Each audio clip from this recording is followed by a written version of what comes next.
একদিকে রয়েছে ভারত, বিশ্বের অন্যতম সামরিক ও অর্থনৈতিক পরাশক্তি, অন্যদিকে বাংলাদেশ, ছোট হলেও ক্রমাগত উন্নতি করা একটি দেশ। তাহলে প্রশ্ন উঠছে, ভারত থেকে বাংলাদেশ কতটা শক্তিশালী? ভারতের বিশাল সামরিক বাহিনীর সামনে কি বাংলাদেশ দাঁড়াতে পারবে? দুই দেশের শক্তির পার্থক্য কতটা? আজকের পর্বে থাকছে এই দুই দেশের সামরিক শক্তি, অর্থনীতি এবং অন্যান্য গুরুত্বপূর্ণ দিকের তুলনামূলক বিশ্লেষণ। তাহলে চলুন শুরু করা যাক। বিশ্বের সামরিক শক্তির র্যাঙ্কিং প্রকাশকারী সংস্থা গ্লোবাল ফায়ার পাওয়ার ইন্ডেক্স 2024 অনুযায়ী ভারত সামরিক শক্তিতে বিশ্বের চতুর্থ শীর্ষ দেশ, আর বাংলাদেশ রয়েছে 37তম স্থানে। এটি থেকেই বোঝা যাচ্ছে সামরিক শক্তিতে ভারত অনেক এগিয়ে। তবে চলুন বিস্তারিত দেখি। ভারতের কাছে রয়েছে 2296টি এয়ারক্রাফট, যার মধ্যে 606টি যুদ্ধবিমান আর 869টি হেলিকপ্টার, যার মধ্যে 37টি অ্যাট্রাক হেলিকপ্টার। বাংলাদেশের কাছে রয়েছে 216টি এয়ারক্রাফট, যার মধ্যে মাত্র 44টি যুদ্ধবিমান AF-7 MiG-29 আর মাত্র 73টি হেলিকপ্টার, যার মধ্যে 5টি অ্যাট্রাক হেলিকপ্টার। এখানেই পরিষ্কার আকাশপথে ভারতের আধিপত্য অনেক বেশি। ভারতের কাছে রয়েছে 4614টি ট্যাঙ্ক, অর্জুন এবং T-90, 1,51,248টি সামরিক যান, 720টি রকেট লঞ্চার, পরমাণু অস্ত্র ও ব্যালিস্টিক মিসাইল। বাংলাদেশের কাছে রয়েছে 320টি ট্যাঙ্ক, টাইপ 69, টাইপ 90, 13,100টি সামরিক যান, 71টি রকেট লঞ্চার। ভারতের বিশাল স্থলসেনার তুলনায় বাংলাদেশের শক্তি অনেক কম। ভারতের কাছে আছে 294টি নৌযান, 18টি সাবমেরিন, 12টি ফ্রিগেট, 2টি এয়ারক্রাফট ক্যারিয়ার। অন্যদিকে বাংলাদেশের কাছে 117টি নৌযান, 2টি সাবমেরিন, 7টি ফ্রিগেট, 55টি পেট্রোল ভেসেল আছে। নৌসেনার শক্তিতেও ভারত বহু এগিয়ে। ভারতের মোট জিডিপি $2.7 ট্রিলিয়ন, যেখানে বাংলাদেশের জিডিপি মাত্র $314 বিলিয়ন।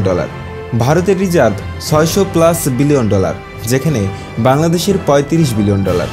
এছাড়াও মাথাপিছু জিডিপি বাংলাদেশে $2,621, যেখানে ভারতে $2,612।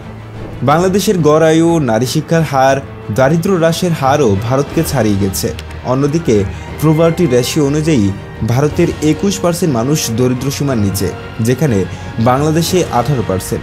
নারীর শ্রমশক্তিতে অংশগ্রহণে বাংলাদেশ ভারতের চেয়ে এগিয়ে। সামাজিক ক্ষেত্রে ভারত বাংলাদেশ প্রতিদ্বন্দ্বিতা করলেও সামরিক ও অর্থনৈতিক শক্তিতে ভারত অনেক এগিয়ে। সামরিক শক্তির পাশাপাশি আন্তর্জাতিক কূটনীতিতেও ভারত ও বাংলাদেশ ভিন্ন অবস্থানে রয়েছে। ভারত একটি আঞ্চলিক পরাশক্তি এবং বিশ্বের অন্যতম বৃহৎ অর্থনীতি। এটি G20, ব্রিক্স, কোয়াড এবং SCO এর মতো আন্তর্জাতিক জোটের গুরুত্বপূর্ণ সদস্য। ভারত জাতিসংঘের নিরাপত্তা পরিষদের স্থায়ী সদস্য হওয়ার দৌড়ে আছে এবং আন্তর্জাতিক অঙ্গনে তার প্রভাব প্রতিনিয়ত বাড়ছে। বাংলাদেশ দক্ষিণ এশিয়ার অন্যতম দ্রুত বর্ধনশীল অর্থনীতি। সার্ক, বিমস্টেক এবং D8 এর মতো জোটের সদস্য হিসেবে বাংলাদেশ তার কৌশলগত অবস্থানকে কাজে লাগাচ্ছে। রোহিঙ্গা সংকট, বঙ্গোপসাগরের ভূ রাজনৈতিক গুরুত্ব এবং belt and road initiative BRI এর অংশ হিসেবে বাংলাদেশ কৌশলগতভাবে গুরুত্বপূর্ণ হয়ে উঠেছে।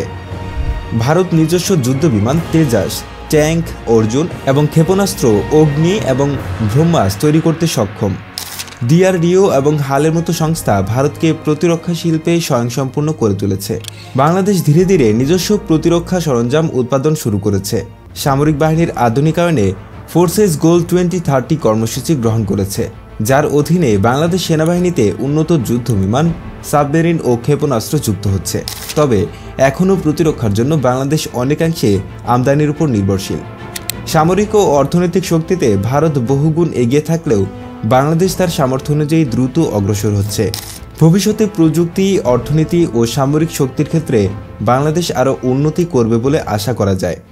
আপনার যদি এই ভিডিওটি ভালো লেগে থাকে তাহলে অবশ্যই লাইক দিতে ভুলবেন না। আপনার মতামত জানাতে কমেন্ট করুন। আর এমন আরও কন্টেন্ট পেতে আমাদের চ্যানেলটি সাবস্ক্রাইব করুন এবং পাশের বেল আইকনটি চাপুন, যেন নতুন ভিডিও মিস না হয়। আপনার বন্ধুদের সাথে শেয়ার করতে ভুলবেন না।